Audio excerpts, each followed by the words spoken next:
How we doing today, boys? My name is Gabe, aka Gabriel Lifting Cake. I'm a streamer and YouTube content creator. I've just started up, so bear with me. You can probably tell I'm new to this sort of shit. Just bear with me until I find my feet on it. Like, the content will get better over time, so just let me acquire all the programs and do all the stuff I need to do to start producing good shit, and I'll let you guys know. So what we'll do is we'll go, straight into the build guide, just letting you know I am top 50. I peaked at 8 on the NA server in Season 3, and I'm probably going to be going pretty hardcore in Season 4. So, expect me to be up in there again. I'd say probably top 25 to top 10 is pretty realistic, given how much I invest into it. So, basically Season 4 is on its way, and, given that it started on August 28th, I've got a pretty standard, guide for the Cold Uliana's 6-piece Broken Promises build. Overall, you can find this information on multiple sources on YouTube, so I do thank you for coming here to find it out. I'll be putting Diablo Fans Guide up for pretty much every build that I do on my YouTube. Plus I'll be explaining them on live streams that I do 4 days a week. I'll be doing those as soon as I get done with producing these videos, and while they're processing I'll get onto those and link these in those as well. So let's get straight into it. As I just said, it's the Broken Promises Cold EP 6-piece Uliana's build. Really, the only thing you really need to think about is we lose the crit chance. That's pretty much it. This is either going to be that, probably that. But anyway, so we'll get into it. We'll go straight to the weapons. We got Ancient Lion's Claw. It's not a bad one. 10% CDR, you're going to want that. Life per kill, it's very good. Basically, with the Lion's Claw, it doubles the amount of times your 7-sided strike actually hits, so it takes it to 14, which basically is a straight 50% multiplier in your damage. So it is a straight damage increase, and it's just OP as fuck. Like, we'd be a really mediocre class if we didn't have this in this season. So this has really put us into the higher echelons of classes to play this season. Stat wise, you're going to want good damage rolls. 10% damage is probably better for torment runs, like speed farming, so you'd probably want to swap that out for area damage, given the area damage changes that are coming in this patch. I'll explain more of that in a sec, but yeah, I'll also link Quinn's guide. He's got a very good guide that explains math and all that sort of stuff, and I'll link that down in the description for you. So you want good damage rolls. You want 20% or 22% area damage, I think it is. I got 10% on this, so I can't really complain. Dex, and then you want cooldown reduction of 10%. You want that max cooldown reduction. Obviously the green gem in there for the critical hit damage. Ancient Fists of Aztariq. So you want decent damage rolls on it. Mine are pretty shocking on this one. And it's got Vitality, but that was just from the bug that was on the PTR on the first patch. I found this on that first patch, so I haven't had the chance to re-roll it to Dex or find one that rolled this good as Dex. It's got area damage on there, so it's 24%. Take what I said before about 22, make it 24. Plus the 10% cooldown reduction. The maximum spirit's not really ideal for this build. You want more life per kill on that as well. But what you're really looking at is that exploding palms on death and explosion damage increased by 100%. You really do want that 100% multiplier, because it doubles your damage of your exploding palms.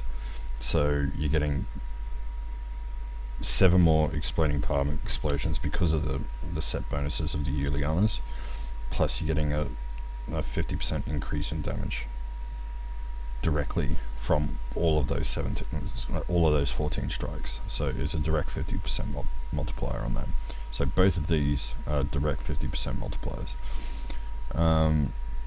Going onto the cube, just for the weapon here, we got Flow of Eternity, which reduces the cooldown of 7-sided strike by 60%, which obviously is beneficial given the set bonuses of Uliana's, which is every third hit from your spirit generator applies Exploding Palm. Your full set, which is basically what you're going to be doing because you're not running Madstone. So you'll be striking 3 times, getting your Exploding Palm up, and then using your Gundo Gears to spread it, but we'll explain that in a bit. Your full set is your 7-sided strike deals its total damage with each hit, which basically means, you know, every time you hit, you deal the full amount that's listed on 7-sided strike, which is 5,677%. So you deal that 14 times, which overall isn't really anything. So that's not what we're really concerned about, to be honest with you. You don't really care about that. But it's the 6 piece that really makes this overpowered, and that's your 7-sided strike that detonates your Exploding Palm, which means on every one of those 14 strikes, your Exploding Palm damage is exploding for 100% of its original damage 14 times because of that skill, because of the Uliana set bonus. So it makes it really, really overpowered. The amount of cleave and area effect damage that you actually get from it is massive. So yeah, we'll move on to boots.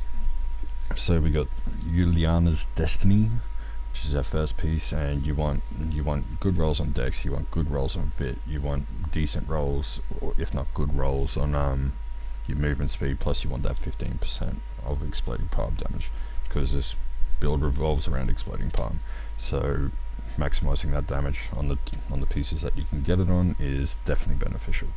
Plus secondary res, you want physical, but you know, I couldn't get that. So we got our pants here, Uliana's Burden.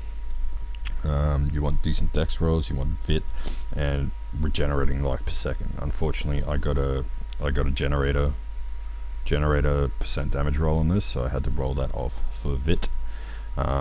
Ideally, I wouldn't have armor on this. I'd have Dex, Vit, regen life, and fire resist. So that's what you're looking for here.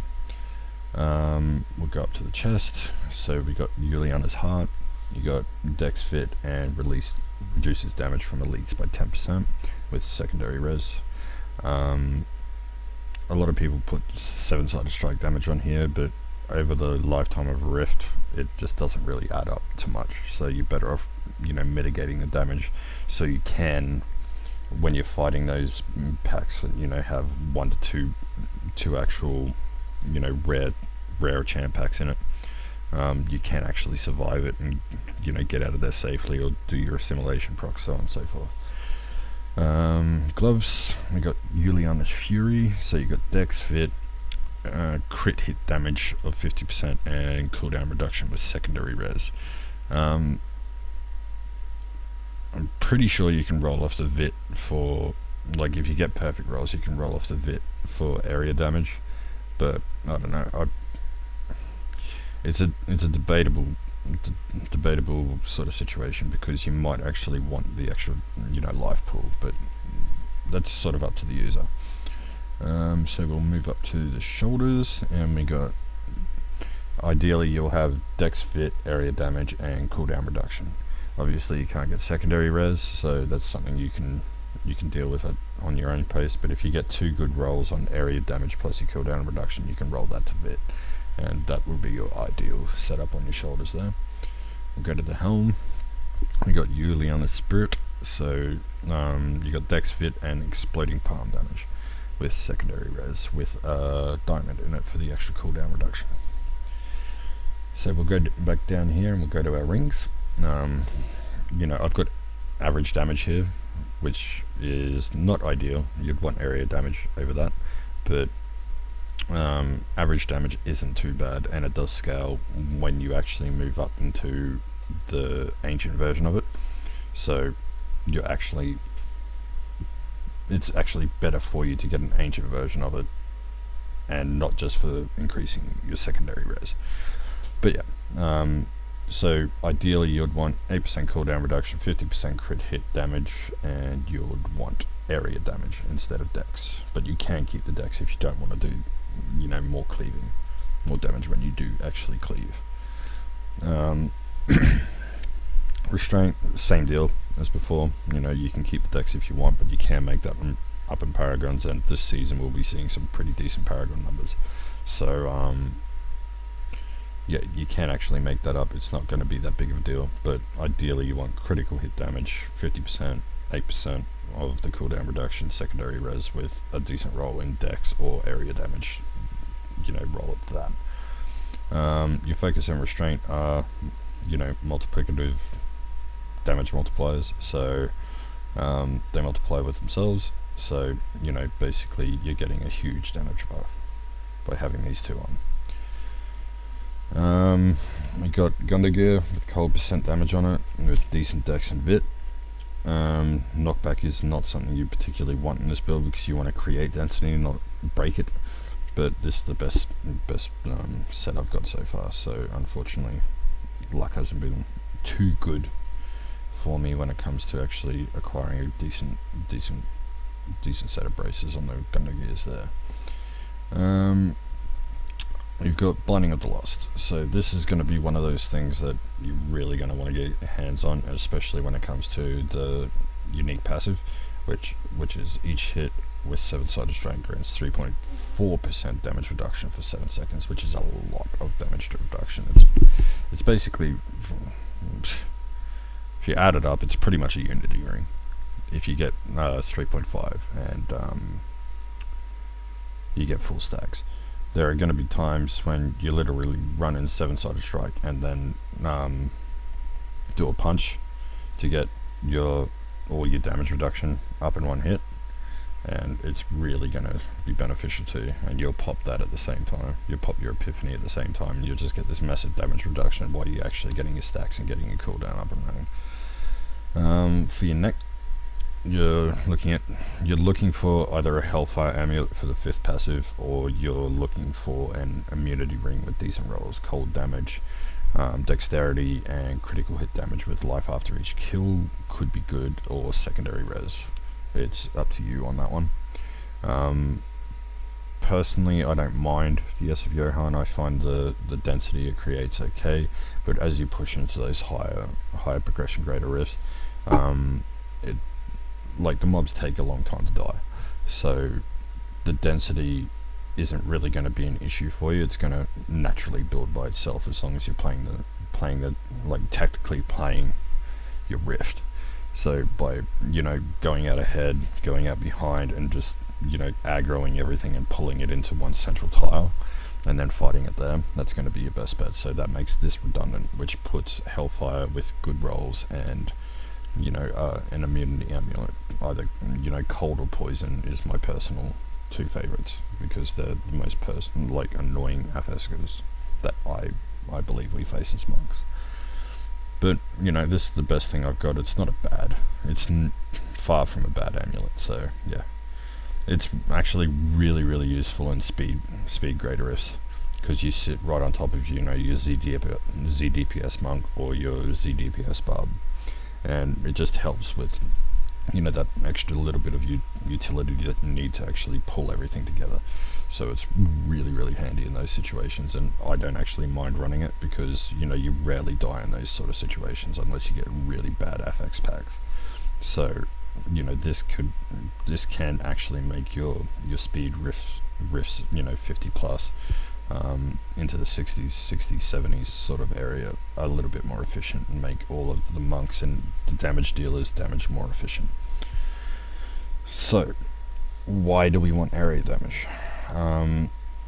As I said, I'm going to link Quinn's guide that he made. I think it was a couple of days ago he made it, down in the description, but nevertheless I'll go over a quick overview of it. So all attacks have a flat 20% chance to deal the percentage damage that you have to all enemies within the 10 yards.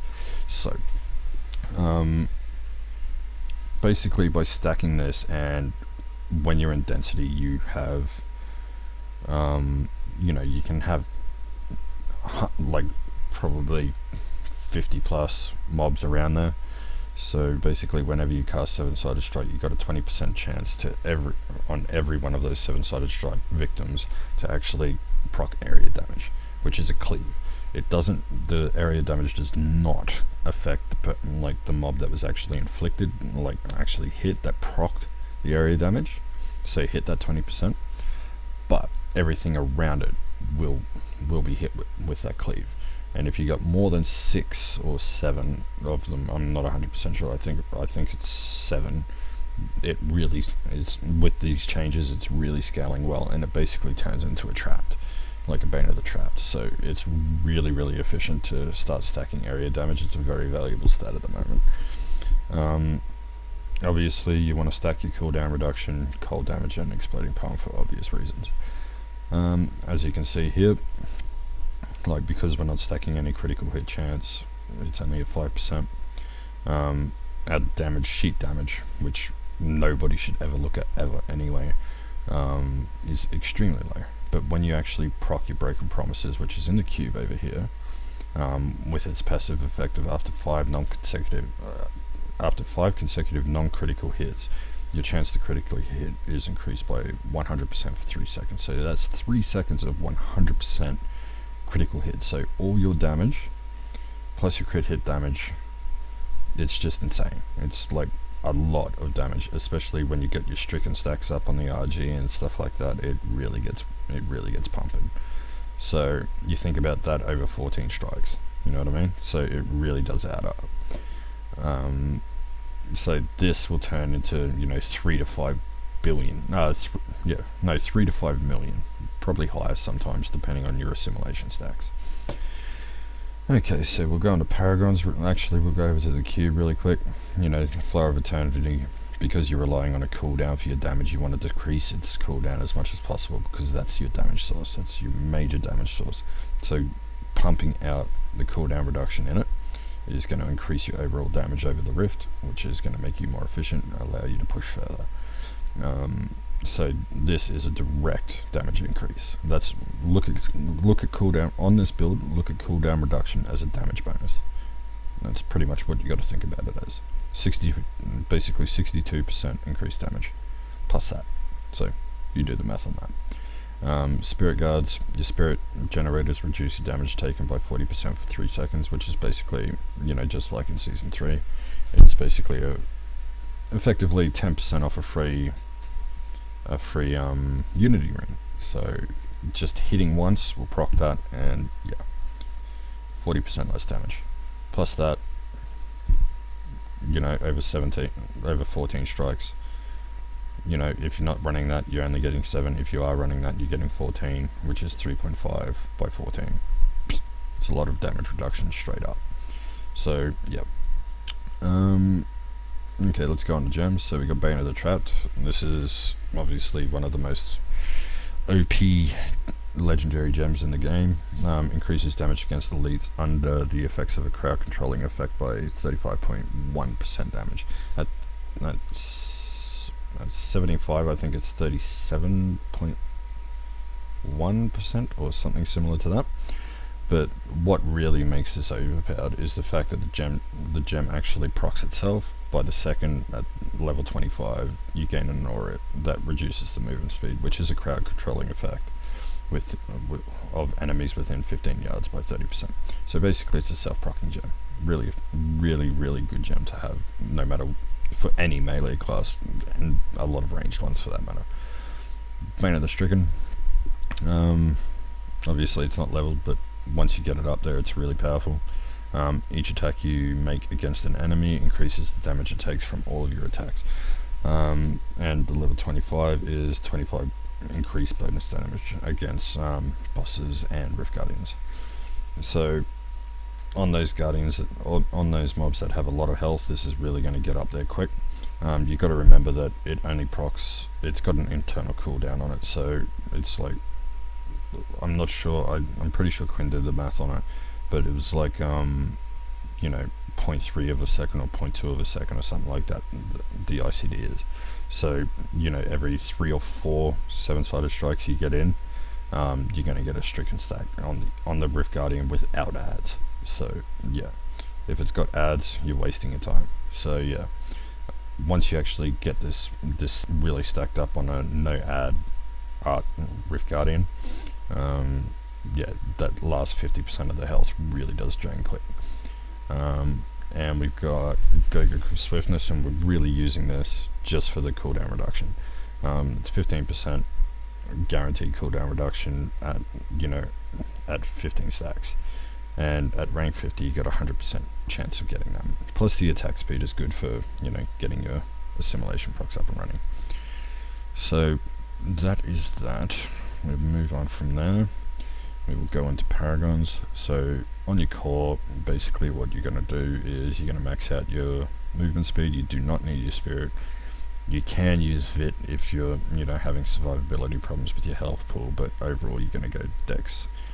Offensive, you're going to go for your cooldown reduction or your crit hit damage, whichever you need more. Generally you're going to run cooldown reduction. No, you're going to run crit hit damage, cooldown reduction, and attack speed. And forget about critical hit chance. If you put anything in there, you're just making the proc of your Broken Promises less efficient, which is going to lower your overall damage. It actually hurts you. So yeah, don't touch that. Don't even put a point in it. Defense, you're going to want to go resist all, armor, life regeneration.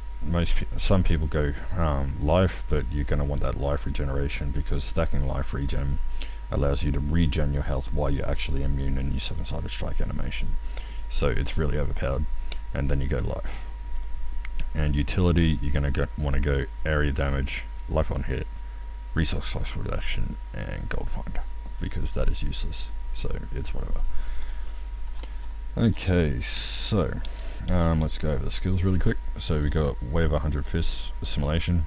This is basically an additive damage boost. Every mob that you hit with that third strike adds 5% damage, and once again you can get this up really high if you aim for the density and use your dashing strike to hit that density. And you can get this up into, you know, 30s, 40s, 50s, even 60s sometimes, and you do that by 5% for each one of those mobs that's hit, and yeah, you really get some really big increased damage. Quinn was saying it was like a power pylon. He got like to 66 or something like that. It's something stupid.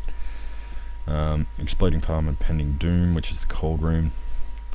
Double the damage of any other rune on this bar. Essence Burn used to be a thing, but it no longer is after the stacking nerf. So yeah, this is the only rune you're ever going to go for. Yeah, it's basically double the damage of pretty much anything. So yeah, you'll stick with that. You won't actually ever spend that. It's just on your bar to tell you Uliana said to use cold.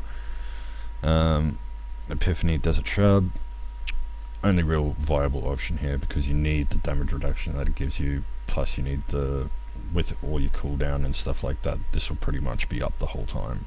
If not, it should be. You're going to need it to be, especially in those high grade rifts, which is why stacking cooldown isn't just effective for damage, it's also good and efficient for your defensive stats. But yeah, it'll keep your spirit pool healthy too, because you don't really spend all that much spirit. Dashing Strike, Blinding Speed, obviously it's cold, but what you're really using this for is the dodge chance, and that dodge chance is really going to come in handy in those higher grade rifts. So we'll be using that. 7-sided strikes, sustained attack, which lowers the cooldown of your 7-sided strike by pretty much 16 seconds, I believe it is. Yeah, 16 seconds. So do the math on it. You've got pretty much over half here of the cooldown of 7-sided strike, then you've got over half again on the Flow of Eternity that's in your cube, and then you've got your stacked cooldown reduction. So that makes this extremely efficient on damage. So basically this skill is where your damage lays, and this is the one you want going like really quick around the bar all the time, because every time this comes off cooldown you're going to want to be pushing it, because if you're not, you're wasting effective damage and you're going to be slower in your rift.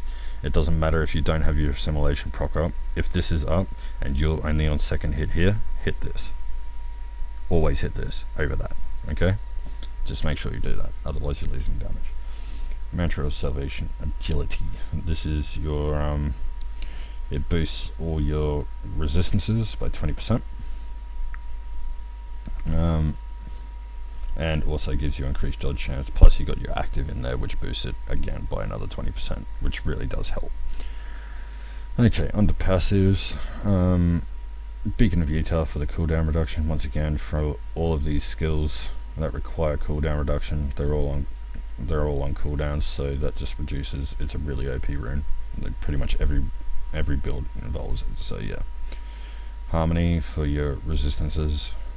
It's pretty much a required thing in those greater rifts. Otherwise, you're just going to get one hit. Especially if your dodge chance fails you. If your dodge chance fails you and you don't have any resistances, you're a dead man. So yeah, you're a dead monk. Near death experience, you know, it's basically a get out of jail free card, but you have to play really safe afterwards.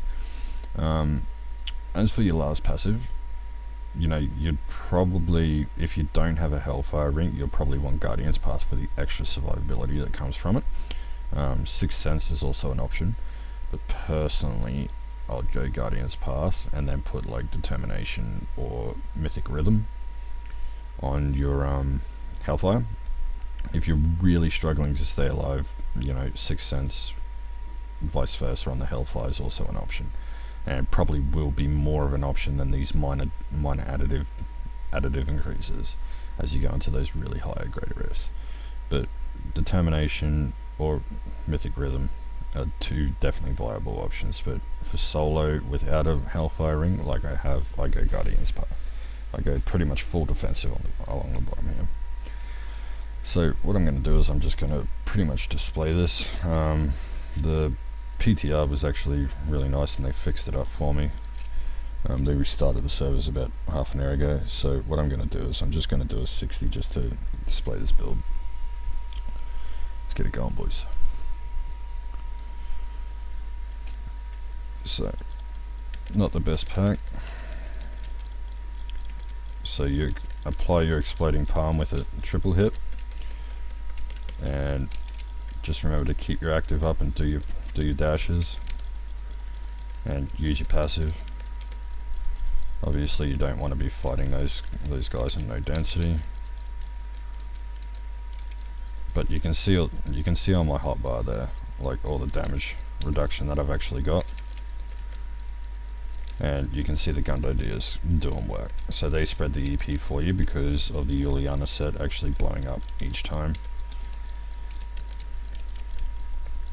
So every time you 7-sided strike, you're effectively blowing up and spreading your EP, which just makes